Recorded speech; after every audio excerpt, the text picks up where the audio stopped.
Well, hello there, and welcome everyone to the Riches in the Niches podcast. I'm your host, Rob Jacoman. And guys, I'm super excited to bring on an amazing guest. And we have Mike Gagnon from Maverick Risk Advisors. He's a VP of sales. Mike is a super sharp guy. You guys won't be disappointed. Mike not only is a product of the home building industry, like he is actually a builder, but he's also running an amazing team at Maverick. And we're going to dive deeper into Mike's background, what they are doing to really transform the home building industry. And Mike's going to tell a little bit about what Maverick can do to really help you if you're a home builder and you're looking to better manage risk and become a lower risk business, and you're looking to better protect your profits of your home building business. Mike is going to be somebody who you're going to want to talk to. So without further ado, Mike, welcome to the show. We're super honored to have you on today. Thanks for having me. Awesome. So, Mike, let's dive in. Tell us a little bit about your background in the home building industry. Like, how did you get into the industry?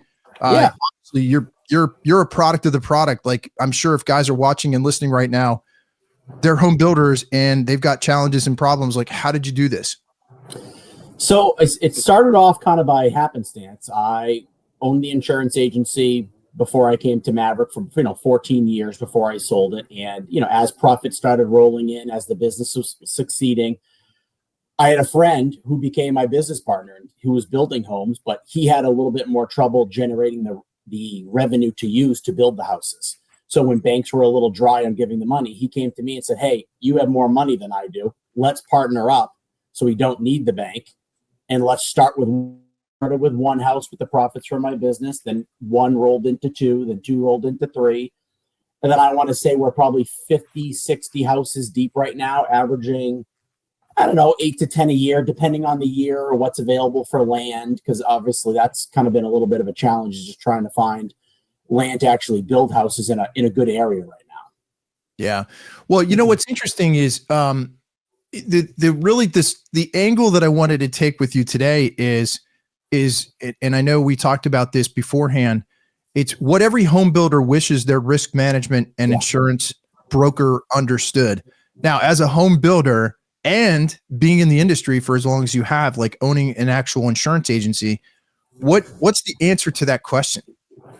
Well, I think the biggest thing so when I sold the agency, I didn't really know if I was going to go back to a so-called 9-to-5 job. This is the only job I applied for and the only job I got. So ever since owning my own business, this is where I came. So this is literally when I saw builders and helping home builders with insurance, I was like, perfect.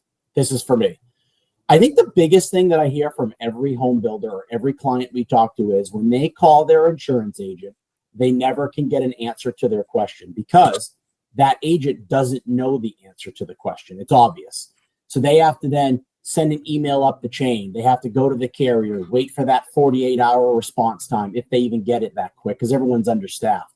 So they just never have anyone that knows what the hell they're talking about. So when the home builder says, "Hey, I have this construction defect, shower pan had this crack, it's going from here, it's going down the joist," Jim, Bob, Sue, Mike, Susie, whoever on the other end of the phone is saying, they're nodding their head saying, okay, but they honestly have no idea what the hell the builder's talking about.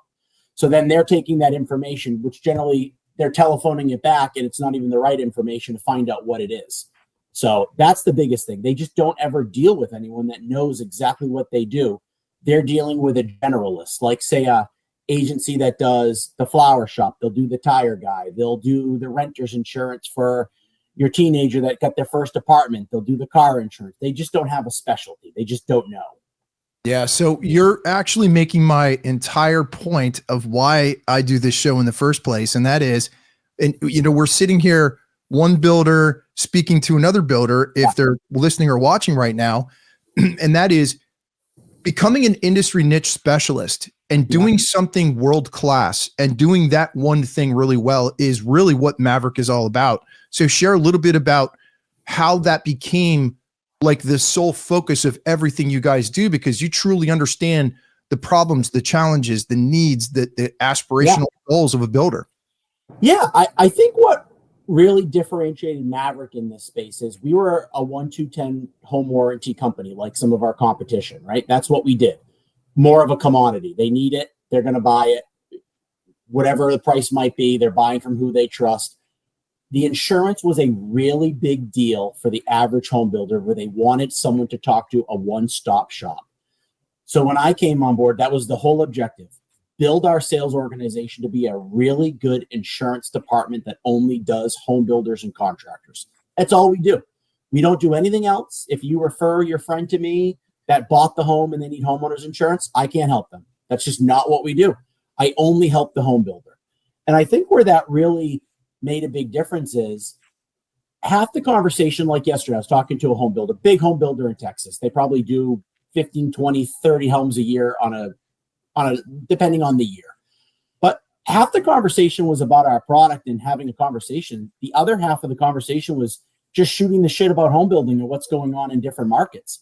They're not going to do that with anyone else. They're not going to call the large independent insurance agency to get that conversation. They are certainly not calling an Allstate or a State Farm or a Geico and having an intelligent conversation about that. Like, they're not going to have a conversation where I can tell them about how the frost level was so high in New England this year that it was shredding the bucket on the excavator for $3,000 because the frost was so deep.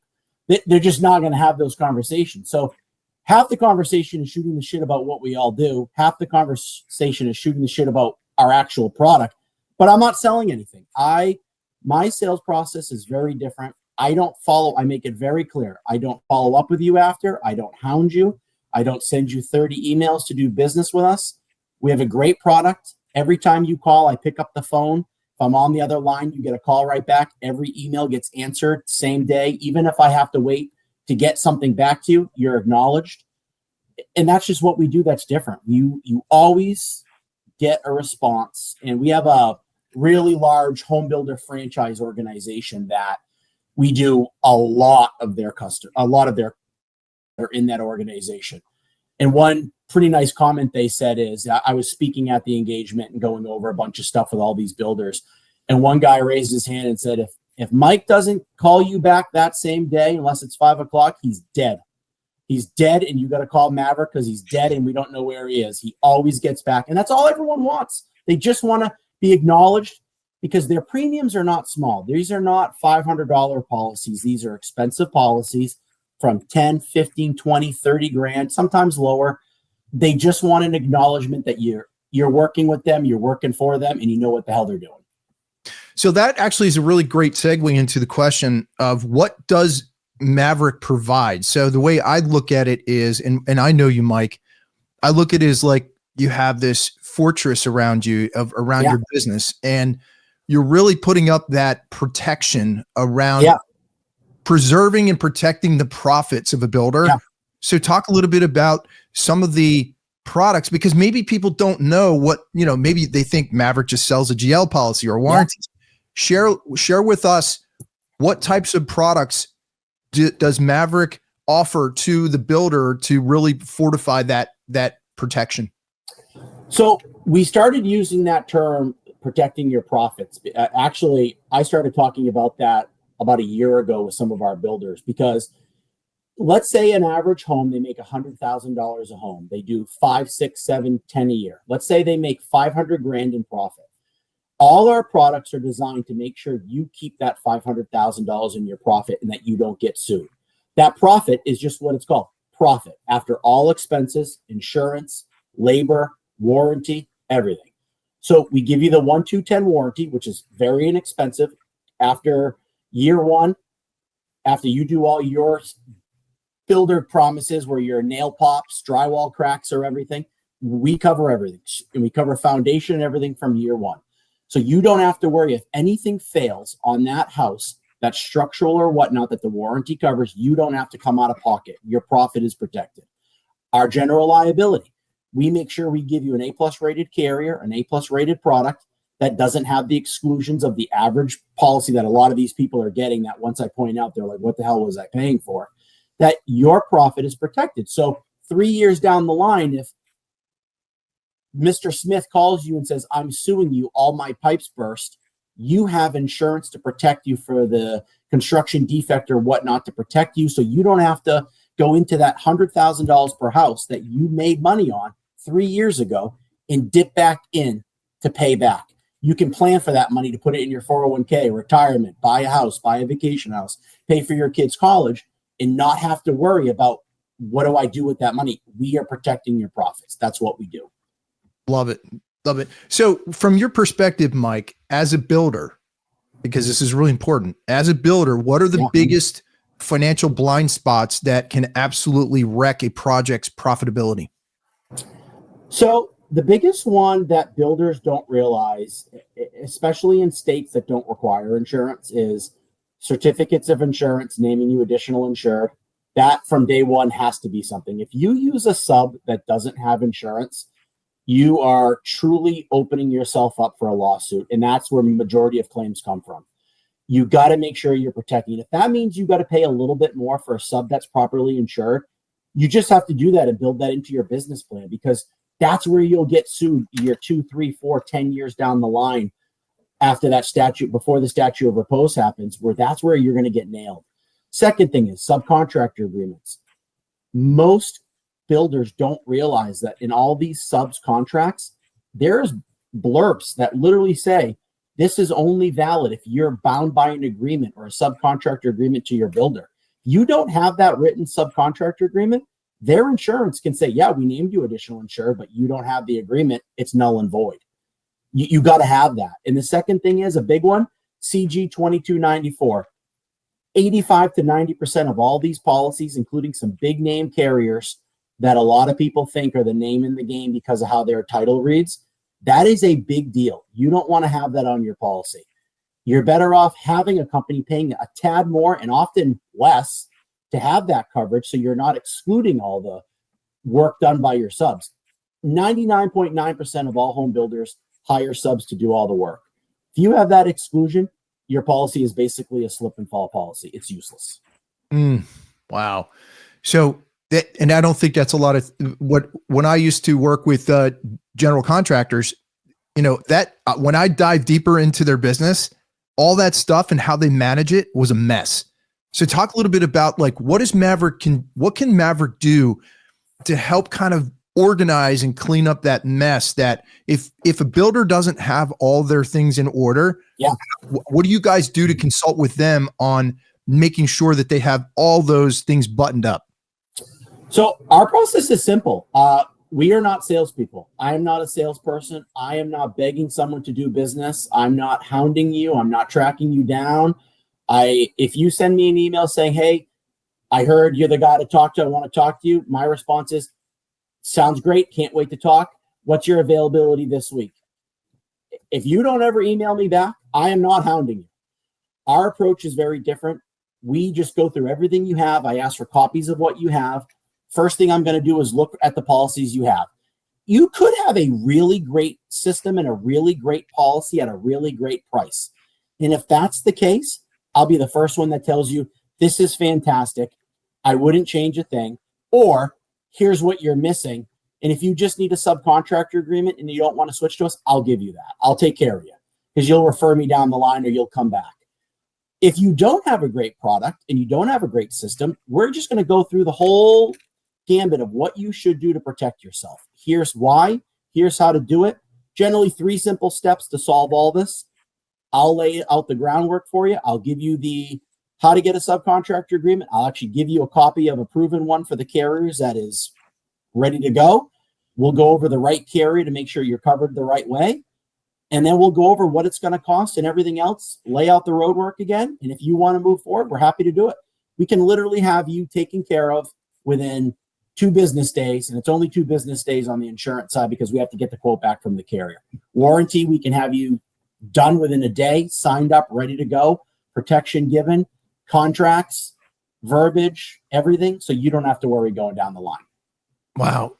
It's almost like you don't have to go anywhere else. You just say, hey guys, I want to just I want everything taken care of because, and one thing as a business owner, and you know this, Mike, firsthand, business owners don't like surprises and they also don't like to carry on risk.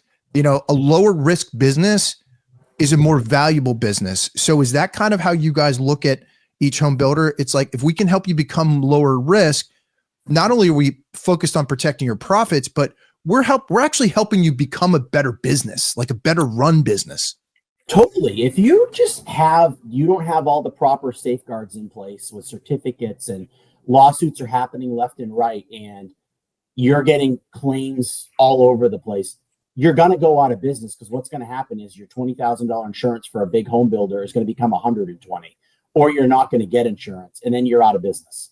So the more we can help you control those claims, it's going to keep pricing down too for all of you. So by doing that, unfortunately, home building is fantastic. It's one of the worst segments for insurance. A lot of carriers don't do it. The risk is high. The claims are high. People don't have the proper safeguards. So if we can line that all up for you so you're protected, you can keep building for 10, 15, 20 years, making a healthy living, going through tougher economies, and keeping costs down and making sure you're not getting sued. Yep.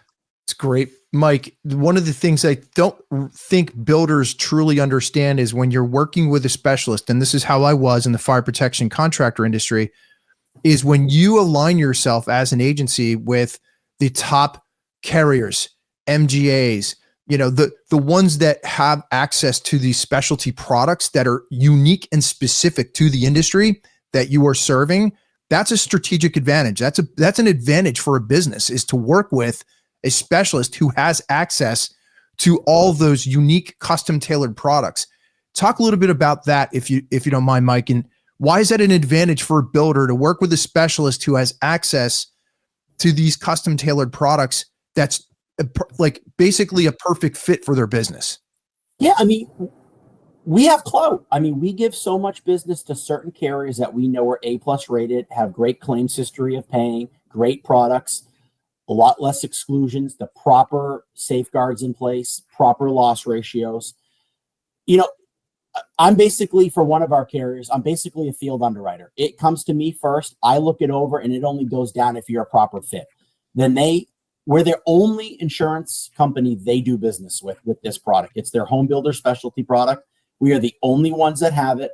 Their loss ratios are in the 10 or 11, 12 percentile, which is extremely low for this class of business. It's profitable for them, which means they're willing to give you a much better rate because of the risk transfer and how it's being set up for you as a builder. That keeps pricing down, and they pay out claims every day. So we know that they pay. It's also a carrier I use personally. So I don't just say, hey, you should use this carrier. I hope they're good for you. It's who I use. I use the same builder's risk that I give to my builders. I use the same general liability carriers that I recommend to my builders. I use the same subcontractor agreement, the same safety plan, the same everything. Wow. I mean, that's credibility right there, Mike. Yep. You're walking the walk, you're talking the talk, you actually are a product of your own product. And that's not something I can say about a lot of insurance agents that I talk to. You're actually in the trenches. So let me ask you this. Let's pivot here for a second, Mike. You've walked job sites and led sales teams. Yep. Where do most builders unintentionally expose themselves to risk? Most of it is lack of certificates of insurance, because especially some states more than others, it's just having people on your job site without insurance, goofing around, using the nail guns like they're machine guns, joking around, or just not the proper protection equipment. That, and another big one that I don't do, I don't pre-sell houses. I only sell a house when it's complete and ready for a realtor to bring customers in, because there's nothing worse than the family of four every weekend going to your job site and checking it out to see your progress. It's muddy. There's stairs that aren't properly put in yet. It's all the makeshift stuff of the beginning of the framing of the house, and they're walking around. There's openings. That's the biggest stage out of pre-sold, but sometimes you just have to do it. But I always just say those certificates of insurance, you cannot have a job site where subs are going there working on your house with all the potential risk of nail guns, roofing, falling off, scaffolding, ladders, and not have someone properly insured. That is the biggest lawsuit any builder faces, insured subs. And that is a big reason why a lot of carriers exclude that from subs, because they want to eliminate that risk. They want to eliminate that exposure entirely. 100%. It's the biggest exposure. So That's actually another great question for me to understand the Maverick model is why is the certificate tracking still broken in this industry? And how does Maverick actually solve that problem and fix it for builders? Yeah. So we have a program, a pretty simple red light, green light, yellow light type of system. It's how I explain it. Green light, your sub's good to go. Red light, they're not good to go. Don't pay them. Easiest way if you want to get your sub to give you what you need is say, no problem. When I have that, I'll give you your check. They work a lot faster that way. Yes, they do. And yellow light is, hey, it's good now, but it's getting close to its expiring or whatever it might be. I think a lot of it is a lot of builders, either they're doing this themselves or they have office staff that maybe doesn't know, or they just don't have a good system to track it. They ask for it. If they ever get it, they don't have it, or they just throw it in a manila envelope in their desk. So our system is a email tracking system where you just give our email, basically is the short of it. We take, 50, 100, 200 of your subs. They send the certificate into our system. Once that hits our system, we're looking for additional insured status, waiver of subrogation, all the basics you need to have a proper sub. So if something happens, you have it in a electronic vault in our system, let's call it, ready to go. So you have all that stuff. And and let's just use easy round numbers, $1,500. That is not expensive for what you'd have to pay someone on an hourly to track that. It's all in one place, ready to go with the sub's name listed out. What they have, did they check mark with the basics you need to have a proper certificate? Because we know what your carrier wants on their certificates and subcontractor agreements. So we're mapping that to say, hey, waiver of subrogation, additional insured status, blah, blah, blah. Check, check, check. Green light, ready to go. Red light is John Siding does not have this properly. Do not pay them. Do not let them on your job until this is fixed. It's amazing. You guys have a system down pat. So yeah. That's something that, how worth it is it for you as a home builder to have that added level of protection and safety, knowing that you guys have gone through that checklist, right? If you're building a home, what are you going to do? You're going to look at the plans. You're going to look at you're going to have your checklist of all the things that we need to do to build that foundation and start, on that project. It's no different with insurance. You have to have all those basic foundational things in place in order for you to be successful. Well, and on that certificate tracking, if you miss 4 or 5 certificates, maybe not as much from the person that cleans up after the job site, like does the quick washing the windows or something like that. You miss that framer certificate of insurance and you get to your audit, which every carrier does, your audit is going to be a lot more than $1,500 for that certificate. You could add $10, $15, $20,000 to your general liability exposure, and that payment is due within 30 days. There's no ifs, ands, or buts about it. It's due within 30 days with every insurance carrier. If you don't pay, they will send it to collections. They know what to do. So that audit is huge at the end of the year. That $1,500 you spend will save you tens of thousands over the course of your building career easily with just tracking everything. It's a must-have.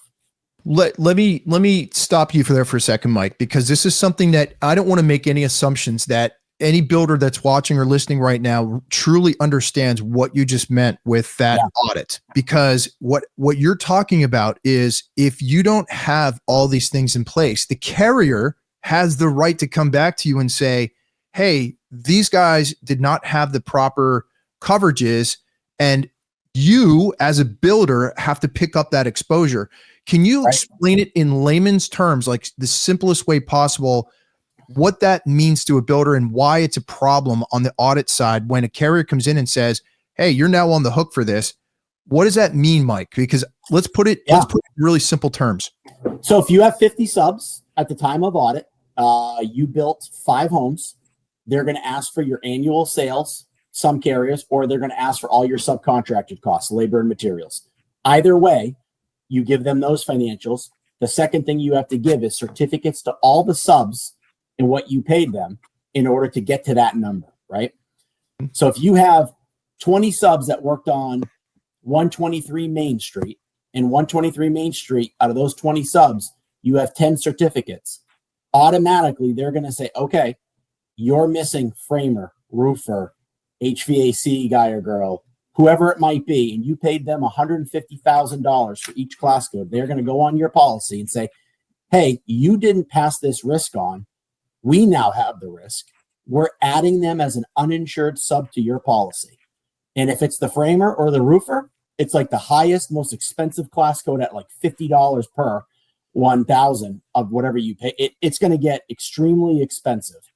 And your policy all of a sudden could double to triple instantly. And there's no going back. If you can't get those certificates, you're going to be charged for that. And you can't fight it. You can't say, I'm not going to pay. They are going to send you the bill. And if you don't pay, it will go to collections on your business. You have to have those certificates. It's a must have. So what you're saying, Mike, is that it is worth the investment to have all these things organized and have somebody take care of that problem for you, so that it doesn't become a more expensive problem down the line, where that could have all been prevented in the first place if you took care of everything upstream. Yeah. At a show in Arizona. I don't remember which show it was. We were doing a roundtable discussion where builders came and talked. And I was popular because I knew what they were talking about. So we were talking about certificates and everything.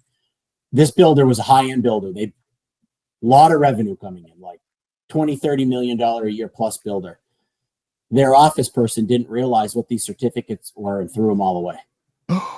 She threw every certificate away. It came in. Even the ones she had, she tossed them. And when they came in, she just looked at it and said, oh, they have insurance, and then tossed it. She didn't keep it. So their audit, they got some of them to come back. They got some of the certificates, but not everyone they could get a hold of. And they just never got all the certificates. They had a $74,000 audit on top of their GL that was probably already 75, 80 grand, give or take. Due in 30 days. Hope you have it in your checking account. There is no payment plans with that. It is due in 30 days with every single carrier. They don't stretch that out. It's due because it's money they already earned. It's not time that they haven't used yet. They've already applied coverage for that situation. See, that's a thing I don't think that a lot of these guys truly understand. And so $1,500 saves Jim, Johnny, Susie, Betsy, whoever in the office, I don't know, 15 hours a month collecting these that they can do regular other work that you need them to do. And for $1,500, it would have saved them $70,000. It's a pretty good return. Not only that, but the administrative expense, and this, Mike, as a builder, the administrative expense of having somebody internally manage your insurance program, it's not just managing policies, it's managing certificates, subcontractor agreements. All this stuff has to be done, and it's worth it to make that investment in your business and to have somebody who knows exactly what they're doing take care of it. So, Mike, one more question, if you don't mind. You've built homes, managed risk, led sales teams. What's the most misunderstood aspect of profit protection for builders? Limit protection for builders. Profit protection. What was that? What's the most misunderstood aspect of profit protection for builders? Like, what does that really mean, profit protection? If you could talk about it from all the angles because we covered a lot of ground today. Yeah. If we're kind of coming up for air and looking at it from a big picture, what is the whole idea? Maverick's whole strategy is really about protecting the profits of a builder. Let's bring everything full circle now, and all the things we talked about. If I'm a builder right now and I'm talking to you, Mike, what are the things that I should be most concerned about that could potentially impact my profits? I think the biggest thing is when you talk to any builder, especially in such a litigious environment we're in now, where everyone wants to sue and lawyers literally drive some of these new neighborhoods in ambulance chase and try to get class action lawsuits against some of these builders, or just jump in on stucco claims. It's funny. My father-in-law is a judge, so he deals with all these like claim cases or lawsuits that are going against builders. And he loves our subcontractor agreement and our whole thing. He thinks it's genius because of just all the lawsuits that you see all the time. I just think in general is having someone that really knows your business, knows the proper insurance, knows the warranty. That honestly, in some of these states, you can add a 1, 2, 10 warranty for really not a lot of money. Like, let's make up a number. I mean, obviously every house is different, but $600 to put a 1-2-10 home warranty, $600 is nothing to cover your home for a 10-year statute of repose if anything happens. It's such easy money, and especially in some of these states like a Texas, where the soils are just not great with all the contrasting of the weather and the dryness and everything else. And just have someone that at the end of the day, if I call Mike, or if it's not me, it's someone else, they know what the hell you're talking about, and you can get a hold of them and they can actually give you good guidance. It is a huge mistake in my mind. If you're doing a small little general liability with call any company that does commercials on TV, they are not the carrier who should be doing your home builder business. That is not what they do. They will not have the best coverages. You need a specialty company. And honestly, it's probably going to be from a company you've never heard of, because they don't advertise. They're smaller companies. They look at risk on each case to make sure what's the odds of something happening. We have enough reserves. We need to take care of everyone, not a big conglomerate. And have someone, again, that you can text, call, email, or whatnot that just knows what you're talking about. That is half the battle. Because if someone doesn't know what you're talking about, how can they give you the proper coverage? Because they don't know what you're talking about. They're guessing that it's the right coverage, but you just can't go to a generalist agency. And if you said to them, hey, what's this CG 2294 on my policy exclusion? There's no way the average person is going to answer that to you properly. And if they tell you like, oh, well, it's not a big deal, you're covered, you still have coverage, you don't. So it's just, there's so many, you just have someone that knows what you're talking about. If you have that, someone like me is going to give you what you need and present it to you properly. And then it's up to you to make the decision if you want to carry it the right way. But you'll have the option to do it the right way. I love it. So, Mike, really what you're talking about is and I think this really comes through with the way you're sharing and talking about these things, is you're just transparent. You know, like you're just like, matter of fact, hey man, we know we're good at what we do. We're the best in the industry at this one thing. We do it better than anybody else. We're gonna help you in all these different areas, and that's truly what Maverick has been built on. And Mike, this has been an amazing interview. I'm actually sitting here, like, I've been in this industry almost 20 years, and I worked with contractors, and I'm telling you right now, I learned stuff from you.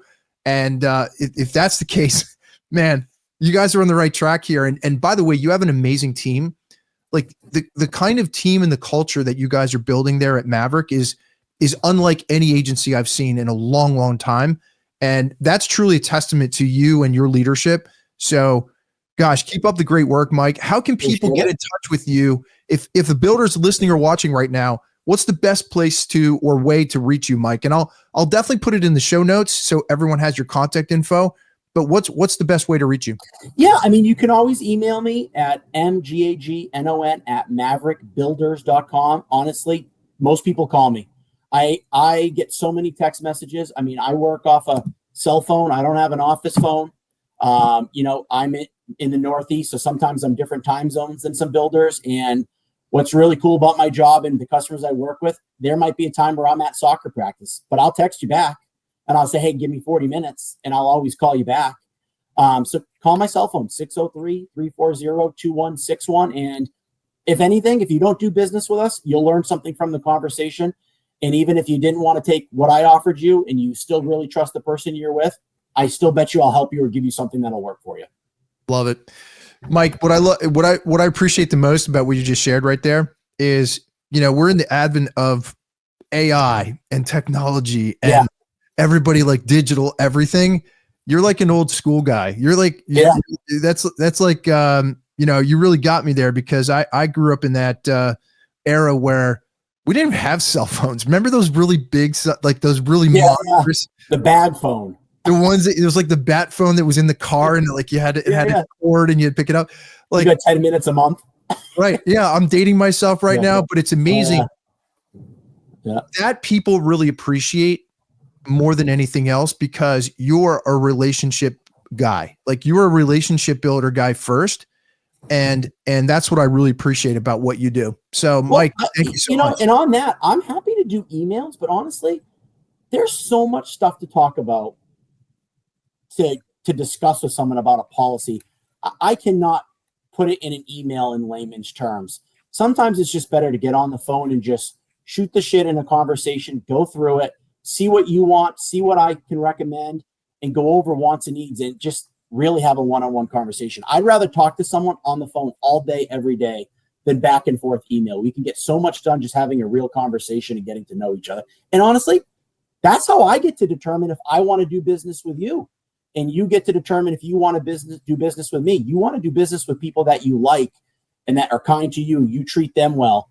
Have a phone conversation with your person. Make sure you have a good feeling and a gut feeling both ways, that they're a good customer. You're going to be great for them, and make sure you all jive, because I think that's important too. It's awesome, Mike. Man, it has been great having you on the show. Listen, I see us having another episode where we talk, maybe we go a little deeper with the actual business of running a home building business and talk about some of the challenges and the things that you've experienced over the years. But Mike, thank you so much for your time. And gosh, wait till the next episode of the Riches in the Niches podcast, because we're going to have another amazing guest. Mike is obviously an expert and a specialist at what he does, and we're extremely honored and grateful to have you on today. And next one, I'll have you come to the closing table when I sell the development. We'll do that, and then we'll do the car ride back to my office. Awesome. All right, thank you very much. We'll see you soon.